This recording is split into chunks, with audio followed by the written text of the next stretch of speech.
और इस वक्त एक बड़ी खबर आ रही है। नए चुनाव आयुक्त की नियुक्ति को लेकर बैठक खत्म हो गई है। प्रधानमंत्री नरेंद्र मोदी की अध्यक्षता में ये बैठक हुई। नेता प्रतिपक्ष राहुल गांधी भी इस बैठक में शामिल हुए। गृह मंत्री अमित शाह भी इस बैठक में मौजूद रहे। नए सीईसी के नाम पर इस बैठक में मंथन हुआ, क्योंकि कल रिटायर हो रहे हैं सीईसी राजीव कुमार।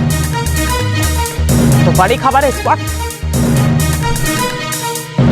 नए चुनाव आयुक्त की नियुक्ति को लेकर यह मंथन हुआ है इस बैठक में, जिसे प्रधानमंत्री नरेंद्र मोदी की अध्यक्षता कर रहे थे। और इस बैठक में नेता प्रतिपक्ष राहुल गांधी भी शामिल हुए थे। गृह मंत्री अमित शाह भी इस बैठक में मौजूद रहे। नए सीईसी के नाम पर इस बैठक में मंथन हुआ है। किस नाम पर मोहर लगी है, इसे हम समझने की कोशिश करते हैं। हमारे वरिष्ठ सहयोगी विकास चंद्रा जी इस वक्त हमारे साथ जुड़ चुके हैं। विकास जी, क्या कुछ निकलकर सामने आया, किस नाम पर मोहर लगी? देखिए, अभी बैठक थोड़ी देर पहले समाप्त हुई है और जो चुनाव आयोग की नियुक्ति को लेकर जो 3 सदस्यीय समिति है, वो प्रधानमंत्री की अध्यक्षता में बैठक हुई और नेता प्रतिपक्ष के तौर पर राहुल गांधी उसमें शामिल हुए। गृह मंत्री अमित शाह से आधे घंटे तक लगभग बैठक ये चली।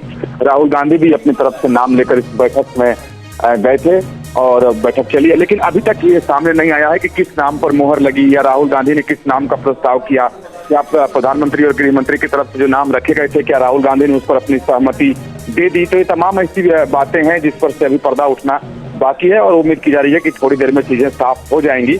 हालांकि जो जानकारी सूत्रों के हिसाब से मिली है कि प्रधानमंत्री की तरफ से सामने जो नाम रखे गए, उसमें से एक नाम प्रमुखता से रखे गए थे, 2 अन्य नामों को भी पीएम ने रखा था, लेकिन एक ही नाम पर चर्चा हुई और आधे घंटे ही ये बैठक चली।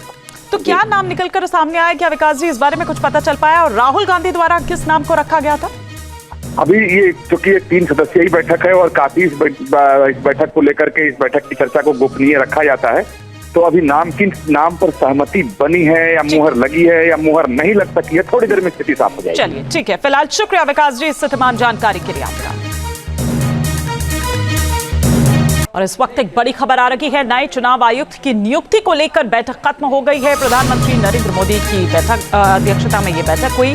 नेता प्रतिपक्ष राहुल गांधी भी इस बैठक में शामिल हुए।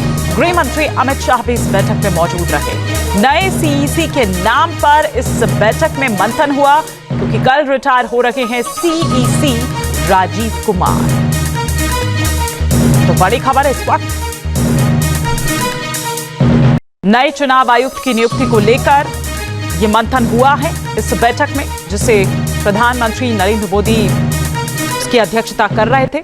और इस बैठक में नेता प्रतिपक्ष राहुल गांधी भी शामिल हुए थे। गृह मंत्री अमित शाह भी इस बैठक में मौजूद रहे।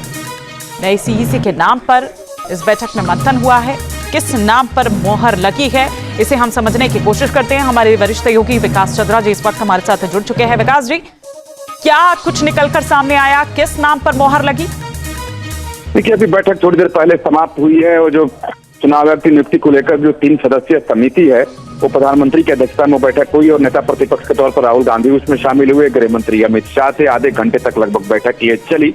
राहुल गांधी भी अपनी तरफ से नाम लेकर इस बैठक में गए थे और बैठक चली है। लेकिन अभी तक ये सामने नहीं आया है कि किस नाम पर मोहर लगी या राहुल गांधी ने किस नाम का प्रस्ताव किया, या प्रधानमंत्री और गृह मंत्री की तरफ से जो नाम रखे गए थे, क्या राहुल गांधी ने उस पर अपनी सहमति दे दी। तो ये तमाम ऐसी बातें हैं जिस पर से अभी पर्दा उठना बाकी है और उम्मीद की जा रही है कि थोड़ी देर में चीजें साफ हो जाएंगी।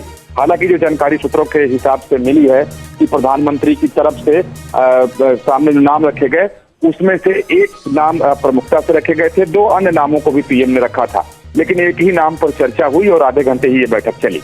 तो क्या नाम निकलकर सामने आया, क्या विकास जी इस बारे में कुछ पता चल पाया? और राहुल गांधी द्वारा किस नाम को रखा गया था? अभी ये चूंकि एक 3 सदस्यीय बैठक है और काफी इस बैठक को लेकर के, इस बैठक की चर्चा को गोपनीय रखा जाता है, तो अभी नाम किन नाम पर सहमति बनी है या मुहर लगी है या मुहर नहीं लग सकी है, थोड़ी देर में स्थिति साफ हो जाएगी। चलिए ठीक है, फिलहाल शुक्रिया विकास जी इस तमाम जानकारी के लिए आपका। न्यूज नेशन अब व्हाट्सएप पर खबरों की ताजा अपडेट के लिए न्यूज नेशन के इस QR कोड को स्कैन करें।